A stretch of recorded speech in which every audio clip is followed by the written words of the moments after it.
Quando nós falamos sobre seita, aqui na nossa mentalidade ocidental, a gente liga, atribui um sentido negativo, pejorativo, né? A gente pensa que seita é aquela determinada denominação que nós não concordamos com a interpretação teológica dela, ou que traz coisas extras bíblicas, né? Enfim, que pregam, na nossa visão, heresias. Mas quando eu me refiro a seitas judaicas, eu não estou falando nesse sentido da mentalidade ocidental, denominações que pregam heresias. Eu estou me referindo ao sentido de divisões, de grupos. Então, quando nós olhamos para o período que os judeus estavam sob dominação romana, não existia um judaísmo, mas judaísmos, no plural. Porque existia mais de um grupo, né, judaico, existia mais de uma seita, mais de uma divisão. Então existia os fariseus, ele é o mais conhecido.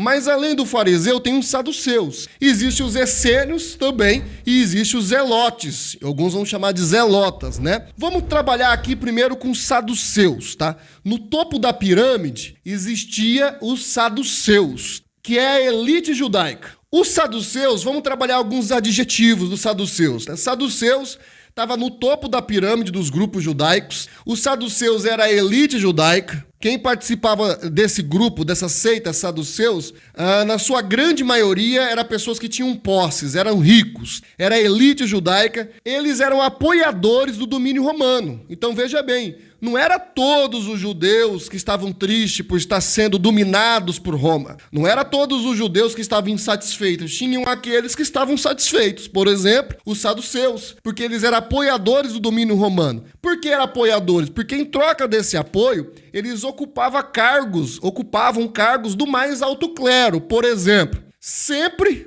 nessa época de dominação romana, quem eram os sacerdotes? Era apenas aqueles que faziam parte do grupo dos saduceus. Não tinha lá um essênio que fazia parte, que era um sacerdote. Não tinha um fariseu que era um sacerdote. Não tinha lá um zelote que era sacerdote. Era os saduceus que ocupavam esse cargo de sacerdotes. Os sacerdotes eram descendentes de quem? Descendentes de Arão. Sacerdotes, o grupo sacerdotal eram descendentes de Arão. Então, para ser um sacerdote, tinha que fazer parte da linha genealógica de Arão, que era irmão de Moisés. Contudo, nessa época de dominação romana, foi quebrado esse mandamento bíblico, vamos dizer assim, de um sacerdote fazer parte da descendência de Arão. Os sacerdotes, eles estavam sendo nomeados pelos governadores romanos. Os políticos que estavam colocando quem seriam os sacerdotes. Então, por exemplo, lembra de José Caifás? Ele mesmo foi nomeado pelos romanos. E essa nomeação, vamos dizer que na verdade era uma compra. Então, nessa época, os cargos sacerdotais eram literalmente comprados. Então, tinha quebrado aquele dogma ou quebrado aquela regra que para ser um sacerdote tinha que ser da descendência de Arão. Nesse período de dominação romana, os saduceus compravam literalmente o cargo